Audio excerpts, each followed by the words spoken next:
বারাসাত লোকসভা কেন্দ্রের অন্তর্গত Kalindi plot owners library হলে এদিন সস্ত্রীক ভোট দিলেন রাজ্যের শিক্ষামন্ত্রী ব্রাত্য বসু। ভোট দিয়ে বেরিয়ে ব্রাত্য বসু জানালেন শান্তিপূর্ণ নির্বাচন হবে দমদমে। অন্যদিকে স্ত্রী জানালেন তৃণমূলের জয়ের সিক্রেট।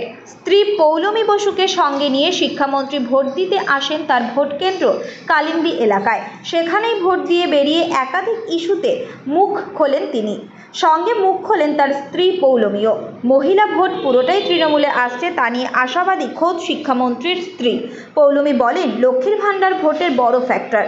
অবশ্যই দিদিকে ভোট দেবেন, কারণ যে দিদির যে কাজ একদম সমস্ত মানুষের মধ্যে ছড়িয়ে দিতে পেরেছেন, তাতে সত্যি আমরা খুব উপকৃত, বিশেষ করে মহিলারা। এবং আমি মনে করি যে পশ্চিমবঙ্গের সমস্ত মহিলা এই প্রকল্পগুলো থেকে খুবই উপকৃত। ফলে সমস্ত মহিলারই দিদিকে ভোট দেওয়া উচিত এবং দিদি যে কাজটা এগিয়ে নিয়ে যাচ্ছেন তাতে আমাদের সকলেরই ওনাকে সাপোর্ট করা উচিত এবং আমরা ওনার ফলোয়ার হিসাবে মানে ভোট দিতে চাই এবং আমার মনে হয় সমস্ত মহিলারাই তাই করবেন।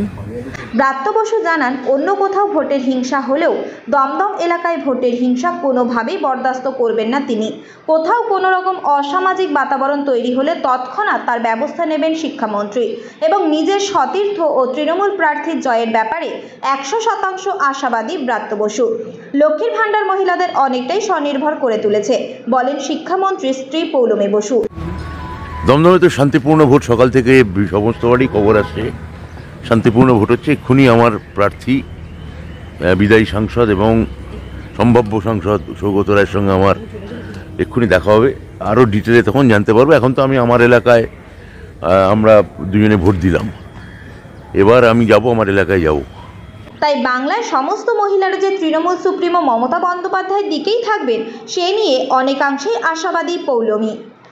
হলে একদম অবাঞ্ছিত ঘটনা, যদি আমি জানতে পারি এটা এক্ষুনি আমি আমার এলাকায় যদি কিছু হয়, এখানে এ ধরনের ঘটনা বরদাস্ত করা হবে না। আমি এখনই চেক করবো ব্যাপারটা। তো এটা তো গায়ের জোরই বিজেপি করেই থাকে, তো এই গায়ের জোরের শেষ আজকেই 4 তারিখে এটা বোঝা যাবে। যাই হোক না কেন, ওখানে আমাদের তৃণমূল প্রার্থী বিপুল ভোটে জিতবে। ভালো হবে আমাদের পশ্চিমবঙ্গে মমতাদি যে কাজ করে গেছেন, যে ধরনের টানা উন্নয়নমুখী প্রকল্প মমতাদি নিয়েছেন এবং সেগুলো গণদেবতার আশীর্বাদ পুরোটাই মমতাদির দিকে যাবে। মমতাদি যে উন্নয়নের যে কাজ করেছেন সেটা গোটা ভারতবর্ষেই আজকে দিক নির্দেশের কাজ করছে। উত্তর 24 পরগনা থেকে রুদ্র নারায়ণ রায়, লোকাল 18 বাংলা।